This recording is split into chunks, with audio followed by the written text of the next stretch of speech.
কত, ঘুমের মধ্যেও তো কত মরণের খবর হয়ে যায়। রমজানের ঈদের আগে পরে কত লাশ পানির মধ্যে গাড়ি চলে গেল।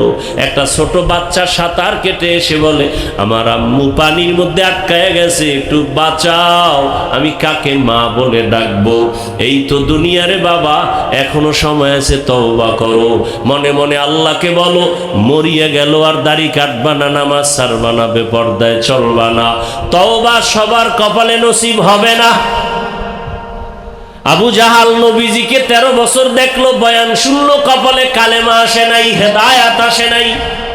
আর 27 বছরের যুবক ওমরের মতো বান্দা তরবারি নিয়ে নবীকে জবাই করতে গিয়া কালেমাওয়ালা হয়ে গেল।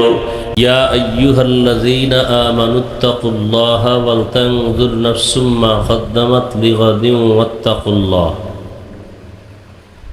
আল্লাহ বলেন, হে মুমিন, তোমরা আল্লাহকে ভয় করো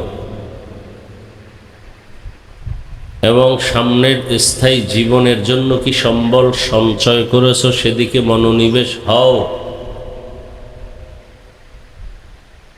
আবারও আল্লাহ বলেন, তাকওয়া অর্জন করো। ইন্নাল্লাহা খাবীরুম বিমা তা'মালুন। নিশ্চয়ই আল্লাহ পাক প্রত্যেক প্রাণীর কৃতকর্মের খবর অগ্রিম জানেন। নবীজি বলেন, হুব্বুদ দুনিয়া রাসু কুল্লি খাতিআ। দুনিয়ার লোভ, দুনিয়ার মোহাব্বত, ভালোবাসা সব পাপের মূল, গুনাহের মূল। দুনিয়ার লোভে পড়ে সব মানুষ উল্টাপাল্টা চলে। দুনিয়ার লোভে পড়ে মানুষ হকটাকে ভুলে যায়, সত্য মিথ্যার মিশ্রণ করে। পৃথিবীর প্রতিটি মানুষ যদি উল্টা পথে দৌড়ায়, এর একমাত্র কারণ দুনিয়ার লোভ। এই লোভ আবার 3 প্রকার: হুব্বে যা, হুব্বে মাল, হুব্বে নিসওয়ান। সম্মানের চেয়ারের লোভ, সম্পদের লোভ, যৌবনের লোভ। এই 3টা লোভের কোনো একটা লোভে মানুষ আকৃষ্ট হলেই তখন সে ব্যালেন্স হারিয়ে ফেলে, লাইনচ্যুত হয়ে যায়, পথভ্রষ্ট হয়ে যায়। যেমন আল্লাহর কোরআনে ইতিহাস আছে ফেরাউনের।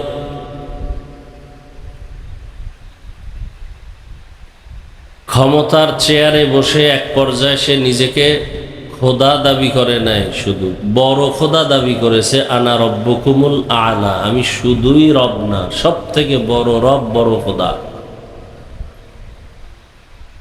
কিসের লোভ? ক্ষমতার লোভ। মুসা নবীর যুগের এক লোভী কারুন জাকাত দিতে অস্বীকৃতি জানালো এবং মুসা নবীর বিরুদ্ধে চক্রান্ত করলো, জাকাত দিবে না। তো জাকাতের বয়ান করে কে? বলে মুসা নবী। বলে তার বিরুদ্ধে চক্রান্ত করো, সে যেন আর এই বয়ান করে উম্মতের কাছে দাঁড়াতে না পারে। দেখেন, এই যে অন্যায়গুলো নতুন কিছু না, পেছন থেকেই এভাবে আসছে। অন্যায়কারী অন্যায় করে, এটা বলাও যায় না, বলতে গেলেও তার উপর চক্রান্ত আর ষড়যন্ত্র।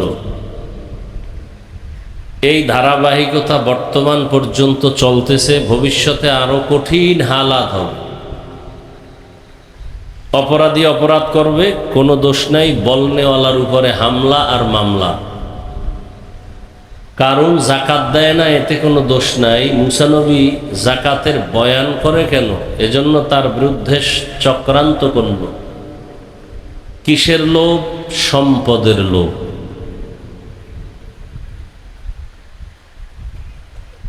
যৌবনের লোভে পড়ে মানুষ ব্যালেন্স হারিয়ে ফেলে। MBBS ডাক্তার তাসলিমা নাসরিন কোরআনের বিরুদ্ধে, ইসলামের বিরুদ্ধে, ওলামায়ে কেরামের বিরুদ্ধে বহুত বিষোদ্গার করলো, উল্টা পাল্টা মন্তব্য করে সমাজকে বিভ্রান্ত করল। শেষ পর্যন্ত দেশেও থাকতে পারে নাই। একমাত্র তার যৌবনের চাহিদাকে পূরণ করার লোভেই সত্যটাকে মিথ্যা, মিথ্যাটাকে সত্যের সাথে মিশ্রণ করেছি। সকালে এক কথা, বিকেলে আর এক কথা যদি কোনো হুজুরও বলে, বুঝতে হবে তিন লোভের কোনো একটা লোভের আকৃষ্ট হয়ে সে উল্টা পথে চলছে। হয়তো ক্ষমতার চেয়ার পাওয়ার লোভে সঠিক কথাটা আর ভেতরে নাই, অথবা টাকার লোভে সত্য মিথ্যার মিশ্রণ ঘটায়, অথবা যৌবনের লোভ। আল্লাহ লোভ থেকে আমাদেরকে হেফাজত করেন। লোভ, আমরা প্রবাদ শুনেছি, লোভে পাপ, পাপে মৃত্যু।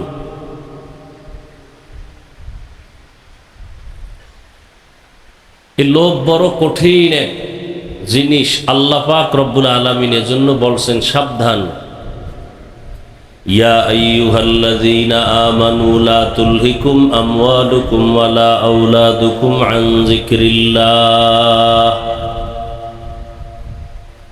সম্পদ আর সন্তান এদের পেছনে পড়ে তোমরা আল্লাহর স্মরণ থেকে, জিকির থেকে গাফেল হয়ো না, নিজেকে ধ্বংস করো না। আল মালু ওয়াল বানুনা জিনাতুল হায়াতিদ দুনিয়া ওয়াল বাকিয়াতুস সালিহাত খায়রুন ইনদা রাব্বিকা সাওয়াবান ওয়া খায়রুন আমালা। দুনিয়ার মাল, দুনিয়ার সম্পদ, দুনিয়ার সন্তান, এটা দুনিয়ার সৌন্দর্য। এই সৌন্দর্য কেমন? বলে বিউটি পার্লারের সৌন্দর্য যেমন। বিউটি পার্লারের সৌন্দর্য দিয়ে অনেক কালো মানুষ সাদা হয়ে যায়, কিন্তু এর স্থায়িত্ব নাই। রৌদ্র পানি লাগলেই শেষ। ঠিক দুনিয়ার এই সম্পদ, সন্তান, না দুনিয়ার সৌন্দর্য মাত্র। চোখ বন্ধ হয়ে গেলে ছেলেও নাই, মেয়েও নাই, সম্পদও নাই, সব খালি। কই আমার বাড়ি, কই গাড়ি, কই টাকা, কই ক্ষমতা, কই চেয়ার, কই সম্মান। এক পর্যায়ে দেখা যাবে যে আমিও আমার না। এজন্য আল্লাহ পাক রব্বুল আলামিন বারবার বলেন, আমাকে ভয় করো, ভয় করো, ভয় করো। রসুলের সাহাবী হযরত আলী রাদিয়াল্লাহু তাআলা আনহু বলেন, আদ-দুনিয়া জিফাতুন ওয়া তুল্লাবুহা কিলাব। দুনিয়া একটা মৃত জন্তুর মতো, এর পেছনে যারা দৌড়ায় এরা কুকুরের সমান। স্বাভাবিকত মৃত্যু জন্তুগুলো তিন শ্রেণীর প্রাণী ভক্ষণ করে।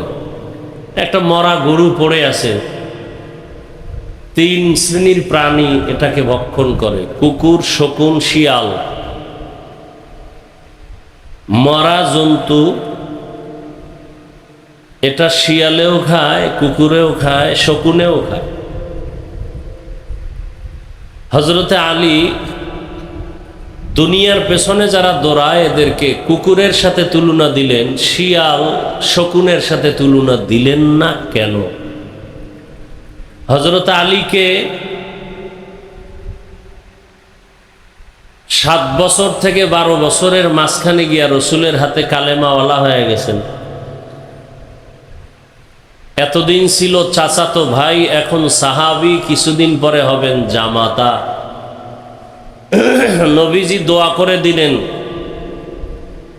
আনা দারুল হিকমাহ ওয়া আলীউন বাবুহা। আমি মুহাম্মদ ইলম ও হিকমতের ঘর, আর আলী হলো এই ইলম ও হিকমতের ঘরের দরওয়াজা। আল্লাহ পাক এত জ্ঞান তাকে দান করেছিলেন। শুকর আদায় করেন হযরত আলী। রাজিনা কিস মাতাল জাব্বার ফিনা লানা ইলমুন ওয়ালিল আ'দাই মালু ফাইন্নাল মা লা ইয়াফনি আন করিবিন ওয়া ইন্নাল ইলমা বাকিন লা ইয়াজালু। দুনিয়ায় সম্মানের জায়গায় বসতে হলে দুই পুঁজির একটা লাগে, হয়তো টাকা, না হয় শিক্ষাগত জ্ঞানের যোগ্যতা। হযরত আলী বলেন, হে দয়ার মালিক, সম্মানের জন্য তুমি আমাদের টাকা দাও নাই, এলমে ওহি জ্ঞানের ভান্ডার দান করেছো, শুকর আদায় করি। টাকা পাই নাই, এলেম পেয়েছি, কোরআন ও হাদিসের এলেম। টাকা না পেয়ে খুশি কেন? বলে এলেম ওয়ালার এলেম আজ আছে, জীবনে এলেম বিদায় হবে না। আর মাল আজ আছে কাল থাকবে না। এলেম মালের তুলনায় বড় দামি এক সম্পদের জন্য শুকর আদায় করি। এলমেরা এজাজ করদান বেহিসাব, খলকেরা দাদান জবাবে বা সওয়াব হক না দারাত। दोस्ते खल्का ज़ारेरा निस्त ई खसलत के दिन दारेरा। हजरत अली रदियल्लाहु ताआला अन्हु আল্লাহর শুকর আদায় করেন, হে মালিক তুমি আমাদের সম্পদ আর মাল দাও নাই, তুমি ইলমে দ্বীন দান করেছো, শুকর আদায় করি। এলেম বড় দামি এক সম্পদ। টাকাওয়ালার টাকা আজ আছে কাল থাকবে না। এলেমওয়ালার এলেম সিনায় ঢুকবে, কখনো এলেম বিদায় হবে না। টাকাওয়ালার যত টাকা বাড়ে তত দুশ্মন বাড়ে, ইলিমওয়ালার ইলিম যত বাড়ে তত বন্ধু বাড়ে। টাকাওয়ালার যত বয়স বাড়ে তত ঘৃণা বাড়ে, এলেমওয়ালার যত বয়স বাড়ে সকলের মোহাব্বত বাড়ে। হযরত আলী শুকর আদায় করেন। কই টাকাওয়ালা?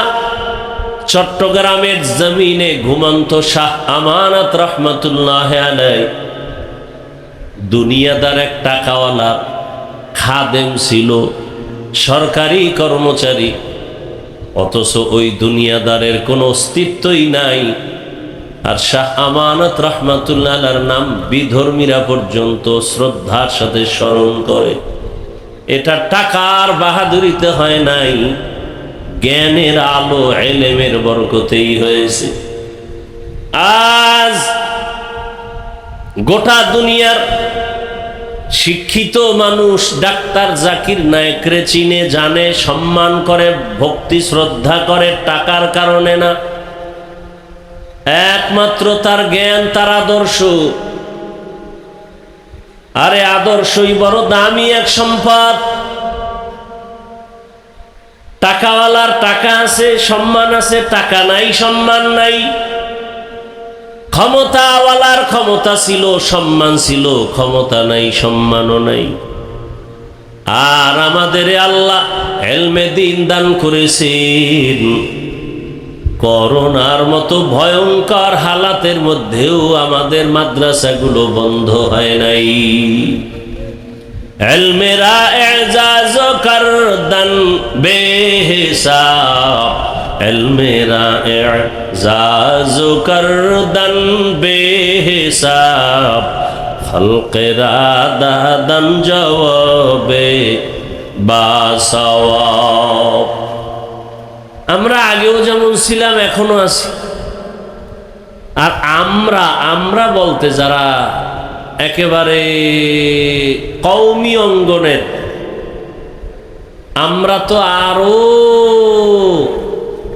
মানুষের নজরে একটু একটা পাশে আমরা বসে আছি। কারণ এখানে পড়লে সরকারি সার্টিফিকেট নাই, চাকরি নাই, কত অজুহাত আমাদের উপরে, কত অভিযোগ। কওমিতে পড়লে চাকরি পাওয়া যায় না, কত কথা। কিন্তু আমাদের মতো মুকুটহীন সম্রাট এ জমিনে আর কেউ নেই।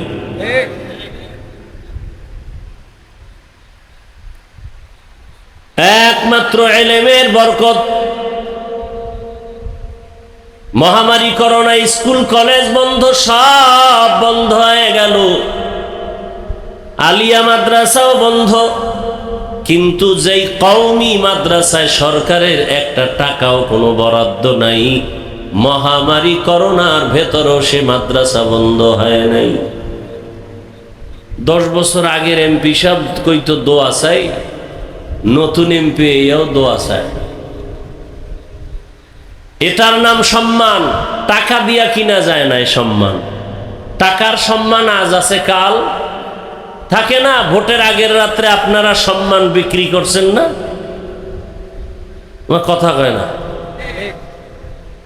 ওই ভোটের আগের রাত্রে পায়খানা খাইছেন না? প্রার্থীর থেকে নিজের ইজ্জত বিক্রি করে এখন মাইয়া দেখেন হিজরত করে, বউ হিজরত করে। বিষয় কি? বলে যে কিনে নিছি না ভোটের আগের রাত্রে, চিল্লানির কোনো দরকার নাই। টাকায় সম্মান বিক্রি করে ফেলেছেন, সম্মান শেষ। আর আমাদের সম্মান টাকায় কিনি নেয়, রসুলের সুন্নত দিয়ে সম্মান নিয়েছে। সুন্নত আছে, সম্মানও আছে। আগের এমপিরাও দোয়া চাইতো, এখনো কি চায়? দোয়া চায়। চোখের দিকে তাকায় কথা বলার সাহস কোনো মাস্তানের নাই। এ সম্মান কে দিছেন? ইলমেরা এজাজ করদন বেহিসাব, খলকেরা দাদন জওয়াবে বাসওয়াব, হক নাদারত দোস্তে খলকা জারেরা, নিস্তে ই খসলত কে দিনদারেরা। এই যে কথাগুলো বলতেছি, এটি কি গাইবি আওয়াজ, গোপন কথা না নগদ? এগুলো দেখে কেন আপনি টুপি পরেন না, দাড়ি রাখেন না? সমস্যাটা কি?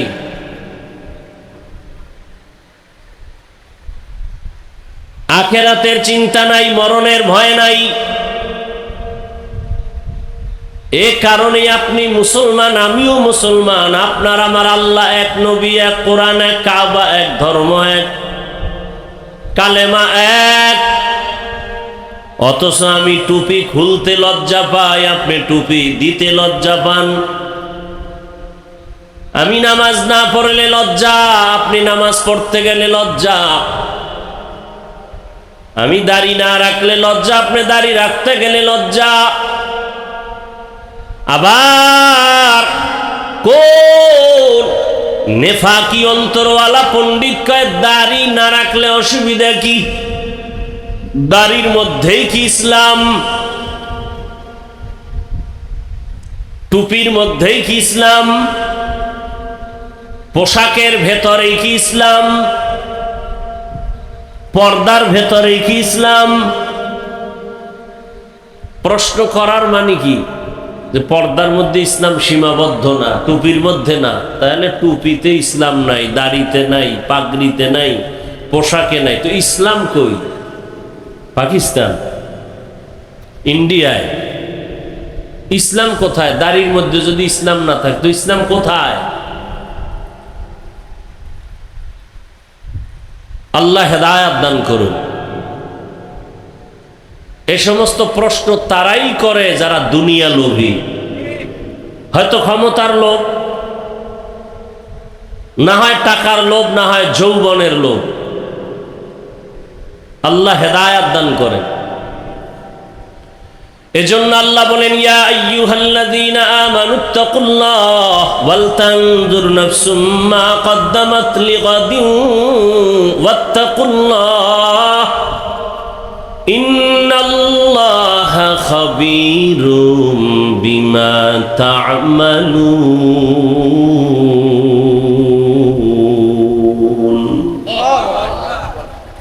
আল্লাহ তাআলা বলেন, তোমার এই জীবন কিচ্ছু না, সামনে তোমার অনন্তকাল যে একটা জীবন আসবে, যার শুরু আছে শেষ নাই। ওই জীবনে যেতেই হবে, পালায়া থাকার কোনো সুযোগ। মরণ থেকে যতই পালাও, মরণ তোমায় নিবে ঘিরি।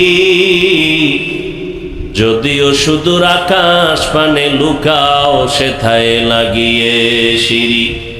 নদী পথে নৌকা চালাও ও মাঝি ভাই, বেলা ডোবার আগে আমি ওপার উঠতে চাই। ডুবে গেলে বেলা রে আর উঠে না, ভেঙ্গে গেলে মেলার আর জমে না। এরে আল্লাহর বান্দা, পর্দার আড়ালের মা বোনেরা, ও যুবক বাবারা, বৃদ্ধ বাবাজি,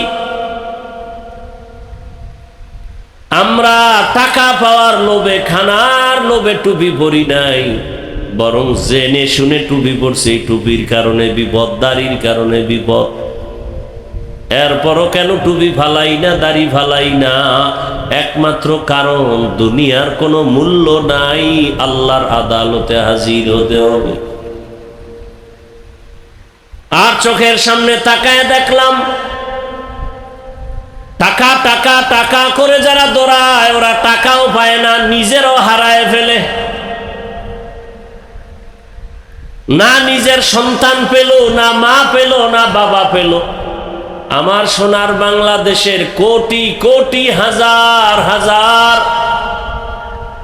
কোটি টাকার মালিক চাইলে তারা তাদের টাকায় বাংলাদেশের সরকারেরা চলে। এই দেশটা কয়েকবার কিনতে পারে এমন টাকার মালিক, কিন্তু কপাল এত খারাপ, মা মরিয়া গেল, জানাজায় যেতে পারে না কাছে থাইকা। কারণ এমন গুণ অর্জন করছে, জানাজায় গেলেই মানুষ জুতা দিয়া মারবে। কেমন কপাল! বাংলাদেশে কিনার মতো টাকা, যাদের টাকায় সরকারেরা চলে, মা মারা গেল, জানাজায় যেতে পারে নাই। কেমন কপাল! তাহলে লাভ হইল কি? 10 তলা বিল্ডিং করলো, ঘুমাতে পারে না, জঙ্গলে দৌড়ায়। বিল্ডিং শান্তি না, খেরের ঘর ভালো, রিক্সা চালানো ভালো। সুইস ব্যাংকে কোটি কোটি কোটি টাকা রাখলে কি লাভ হবে যদি চেক বই না থাকে? 10 তলা বিল্ডিং থাকলে কি লাভ হবে যদি ওই বিল্ডিং এ ঘুমানোর সুযোগ না হয়? এর চেয়ে রিক্সাওয়ালা বড় শান্তিতে আছে। সব কথার মূল কথা, আমার নবীর মতো আর দামি কে হতে পারে? সেই নবীও দোয়া করেন, হে মালিক, তুমি আমাকে গরিবী হালাতে বাঁচাও, গরিবী হালাতে মরণ দাও, হাসরের ময়দানে গরিবদের সাথে তুমি হাসর করাও। নবী বলেন, গরিবেরা ভয় পেও না, বড় লোকের বাড়ি গাড়ি দেখে আফসোস করিস না, বড় লোকের 500 বছর আগে গরিবেরা জান্নাতে যাবে। টাকা পয়সা কিছু না, পরকাল জীবনটাকে সুন্দর করো, এখান থেকে তৈরি করে নাও। দুনিয়ার কোনো দাম নাই।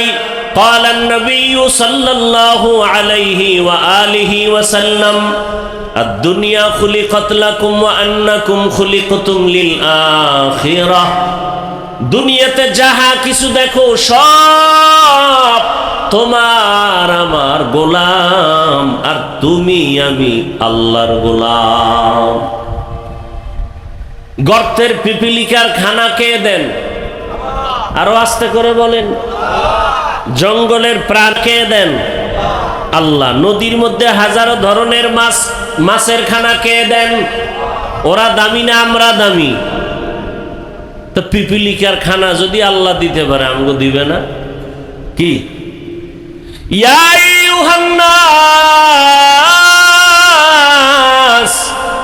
আনতুমুল ফুকারাউ ইলাল্লাহ।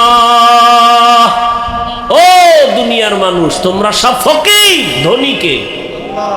ওয়াল্লাহু হুয়াল গানিয়্যুল হামিদ।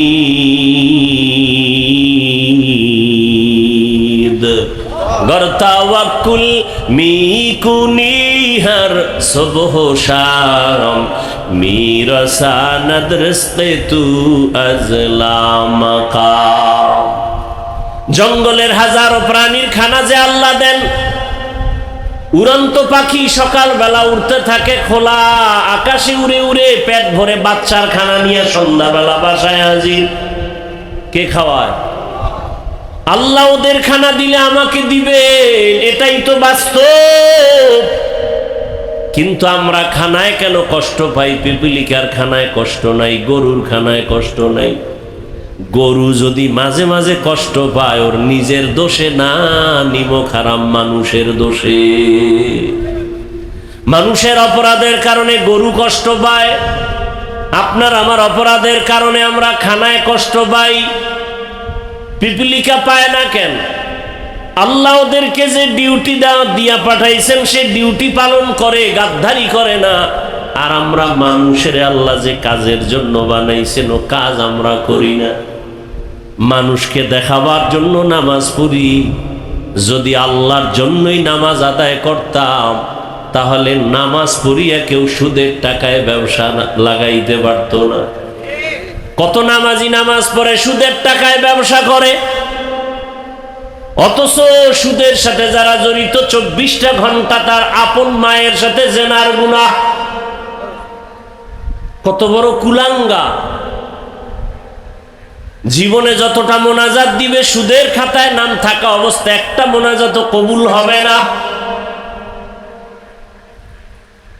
নামি দেবী 5-7টা সুদখোরের নাম লেখা ধান খেতে রাখলে জীবনে পোকাও আইব না সুদখোরের ভয়ে।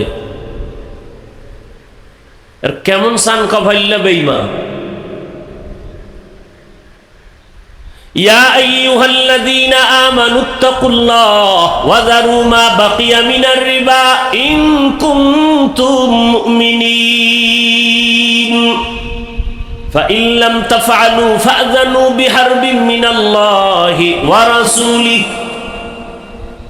আল্লাহ ব্যবসাকে হালাল করেছেন, সুদ হারাম করেছেন। বড় কঠিন, বলারও মানুষ নাই, শোনারও মানুষ নাই, বিরোধিতা করার মানুষের অভাব নাই। কি আগামী জুমায় যদি এই বয়ানগুলো একটু কেউ মসজিদে শুরু করে, মাগরিবের সূর্য ডুবার পরে দেখবে গাইবি আওয়াজ। কি আওয়াজ?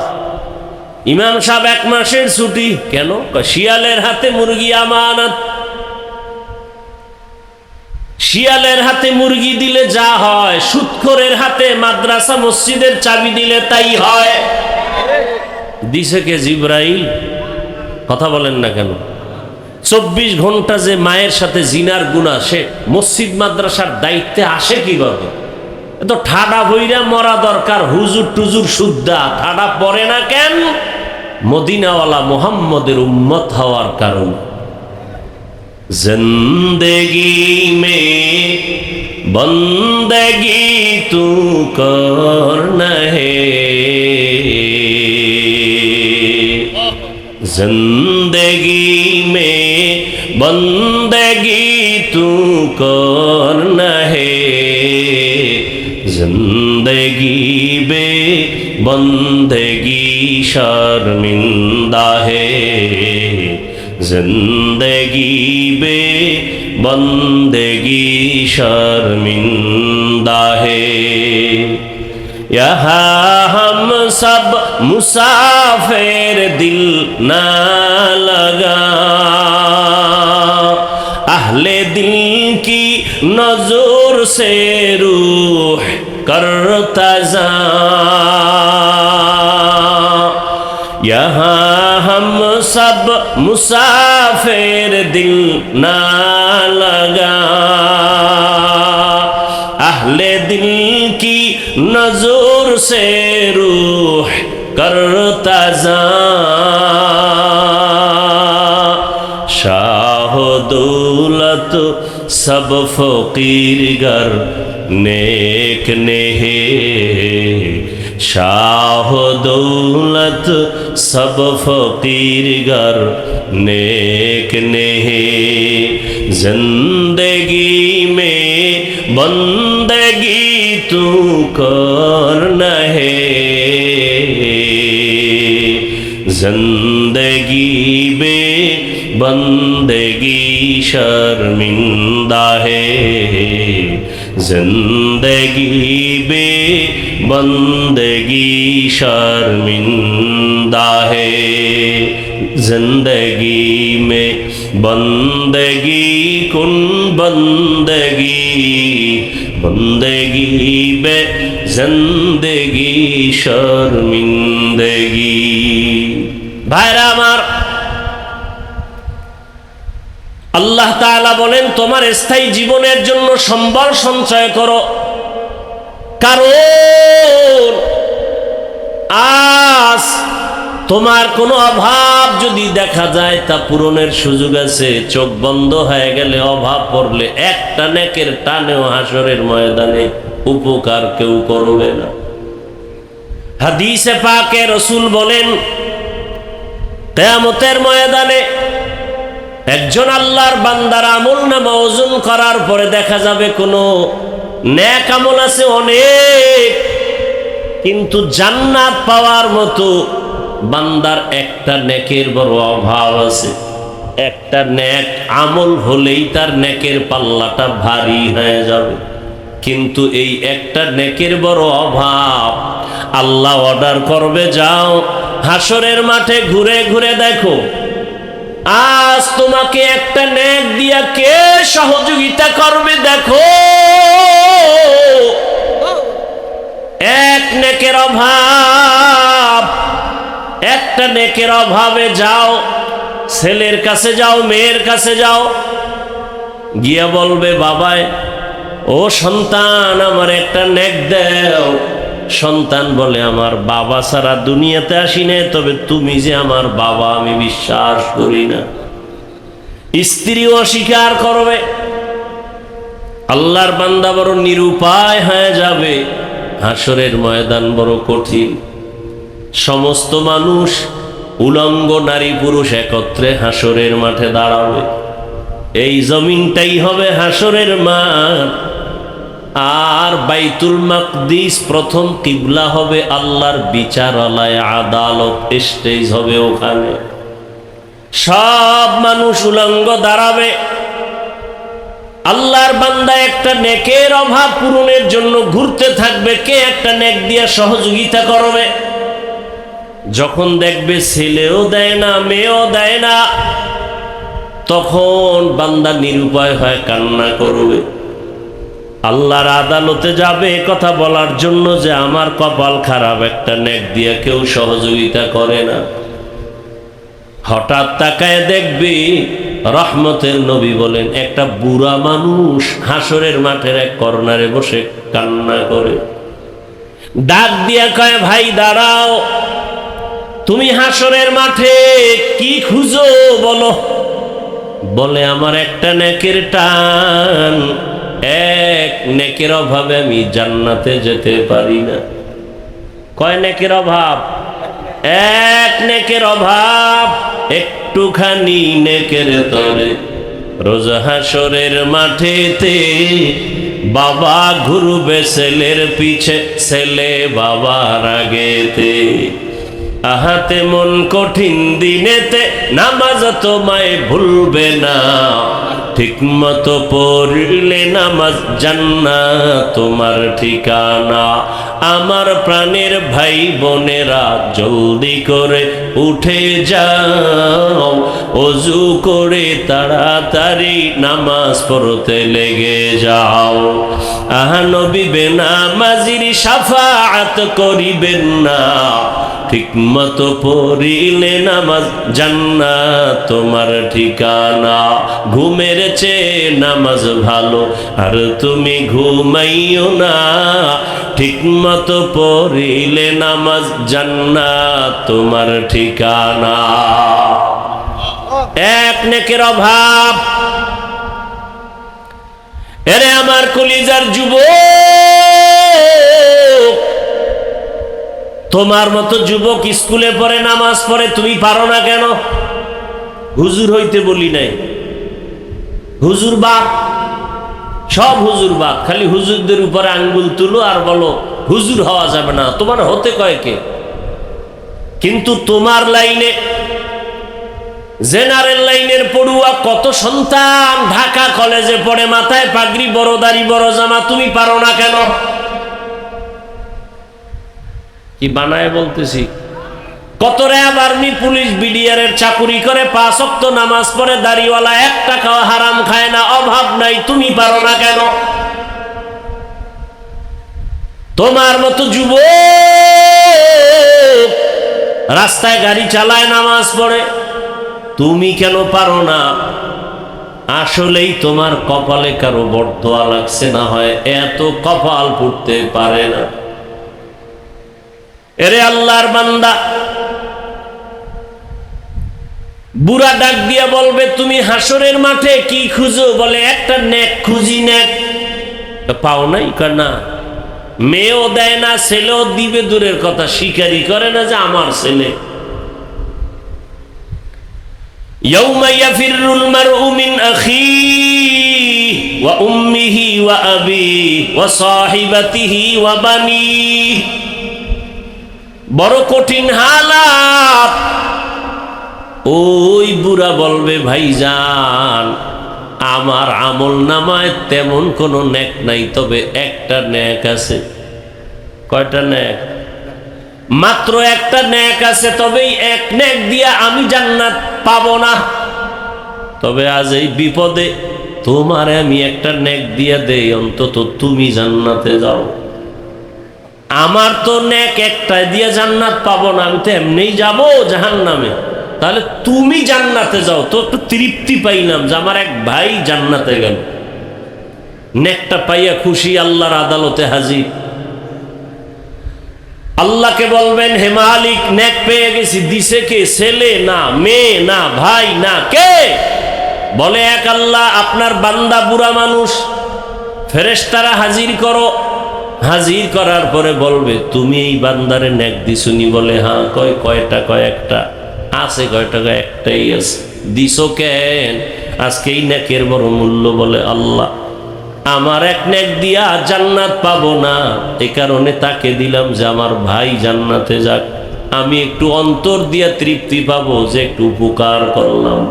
আল্লাহ কয়, তুই যদি বান্দা এক ভাইয়ের উপকার মায়া দেখায় যদি একটা নেক দাও, আমি আল্লাহর মায়া কি কম? আমি আল্লাহ তো রহিম নামের দরজা খুলে রাখছি। আজ আমি আল্লাহর দয়া দিয়া তোমাকেও জান্নাত দিয়া দিলাম। ইয়া ইলাহি মুঝসে মুঝকো দূর কর, তাকে দেখো মুঝ মে তুঝকো এক নজর। ইয়া ইলাহি तू मेरा माबूद है, या इलाही तू मेरा माशूक है। পর্দার আড়ালের মা বোনেরা, আপনারা যদিও নবী না, নবীদের মায়ের মতোই আপনাদের এত দাম।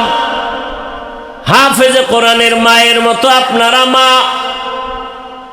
আপনাদের এত সম্মান। আল্লাহ সন্তান দান করেছেন। আপনার মতো কত মা এই অঞ্চলে আছে, এই এলাকায় আছে, পর্দা করে নামাজ পড়ে নাই? ভিন্ন মা বোনেরা যারা মার্কেটে দৌড়ান, স্বামীর মালগুলো খেয়ানত করেন, আল্লাহর আদালতে কি নিয়ে দাঁড়াবেন? এখনো সময় আছে, তওবা করে। আপনার মতো কত নারী নামাজ পড়ে, পর্দা করে, আপনি পারেন না কেন? আল্লাহর কাছে তওবা করেন, আর বেপর্দায় চলবেন না, নামাজ ছাড়বেন না। একটা সন্তানকে আদর্শবান ডাক্তার, ইঞ্জিনিয়ার, প্রফেসর বানায় যাবেন। সন্তানটা ডাক্তার হবে, কোরআন পড়বে, আজান হলে নামাজে যাবে, তেলাওয়াত করে মা বাবার জন্য দোয়া করবে। এরে আম্মা জান, সন্তান এক সময় অন্তর দিয়া গর্ব করবে আর বলবে, আমার মা বাবা বড় ভালো ছিল, কোনোদিন মোবাইলে সময় নষ্ট করে নাই। আমার মা বাবা আমাকে নামাজের জন্য ডাকতো, রোজার জন্য দাওয়াত দিত। আমার মা বাবার আদর্শ এত ভালো, কোনোদিন আম্মাকে দেখি নাই বাবার সাথে তর্কে জড়াইতে। আমার বাবাকেও দেখি নাই আমার মায়ের সাথে তর্কে জড়াইতে। আমার মা বাবার আদর্শের কারণে আমি ভালো হয়েছি। সন্তান গর্ব করে মা বাবার জন্য দোয়া করবে। আর যদি আবার খারাপ আদর্শ রেখে যান, সন্তান এক সময় ধিক্কার দিয়া বলবে, মা বাবার কারণে আমিও খারাপ হয়ে গেলাম। আমার মা কোনোদিন বাবার সাথে ভালো আচরণ করে নাই, বাবাও মায়ের সাথে ভালো আচরণ করে নাই, সারা দিন রাত মোবাইল নিয়ে পড়ে থাকতো। ওই মা কোনোদিন নামাজের কথা বলে নাই, নিজেও নামাজ পড়ে নাই। আমার মা বাবা যদি ভালো হইতো, আমিও হইতাম। ওই মা বাবার উপরে ধিক্কার জানাবে। অতএব এখনো তওবার সময় আছে। আল্লাহকে মনে মনে বলেন, আর বেপর্দায় চলবেন না, আর স্বামীর মাল খেয়ানত করবেন না, নামাজ ছাড়বেন ছাড়বেন না। ও যুবক বাবারা, আল্লাহর কাছে তওবা করো। মরিয়া গেল আর দাড়ি কাটবা না, নামাজ ছাড়বা না, বেপরদায় চলবা না। মা বাবার দোয়া, শিক্ষকের দোয়া, উলামায়ে কেরামের দোয়া, পরামর্শ নিয়ে নবীর আদর্শ মেনে চলবো। শুধু একটা কথা অন্তরকে বুঝাইও, আমার মতো যুবক যদি জেনারেল লাইনে থাকিয়া নামাজ পড়ে, ব্যবসা করে, নামাজ পড়ে, চাকরি করে, আমি পারবো না কেন? শয়তানের ধোকায় পড়ে, নফসের ধোকায় তো দাড়ি কম কাটলা না রে বাবা, বেপরদায় কম আড্ডা দিলা না, মোবাইল নিয়ে গুনাহ তো সারা রাত কম করলা না, আর কত ঘুমের মধ্যেও তো কত মরণের খবর হয়ে যায়। রমজানের ঈদের আগে পরে কত লাশ পানির মধ্যে গাড়ি চলে গেল। একটা ছোট বাচ্চা সাঁতার কেটে এসে বলে, আমার আম্মু পানির মধ্যে আটকায় গেছে, একটু বাঁচাও, আমি কাকে মা বলে ডাকবো? এই তো দুনিয়ারে বাবা, এখনো সময় আছে, তওবা করো। মনে মনে আল্লাহকে বলো, মরিয়া গেল আর দাড়ি কাটবা না, নামাজ ছাড়বা না, বেপরদায় চলবা না। তওবা সবার কপালে নসিব হবে না। আবু জাহাল নবীজিকে 13 বছর দেখলো, বয়ান শুনলো, কপালে কালেমা আসে নাই, হেদায়াত আসে নাই। আর 27 বছরের যুবক ওমরের মতো বান্দা তরবারি নিয়ে নবীকে জবাই করতে গিয়া কালেমাওয়ালা হয়ে গেল। এটাই হেদায়াতের দরজা। আল্লাহ যাকে কবুল করবেন সে হেদায়াত পাবে। যার কপাল খারাপ, মা বাবার বরদোয়া, শিক্ষকের বরদোয়া, উলামায়ে কেরামের বরদোয়া, কপালে হেদায়াতের দরজা বন্ধ। এখনো সময় আছে, তওবা করো।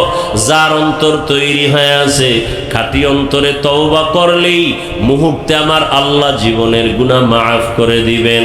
ও আল্লাহ মেহেরবানি করে তওবাওয়ালা জীবন দান করেন, গুনাহমুক্ত জীবন দান করেন। মা বাবার দোয়া, শিক্ষকের দোয়া, উলামায়ে কেরামের দোয়া নিয়া নবীজির সুন্নাতওয়ালা জীবনে চলার তৌফিক দান করেন। আমিন। আলহামদুলিল্লাহি রাব্বিল আলামিন।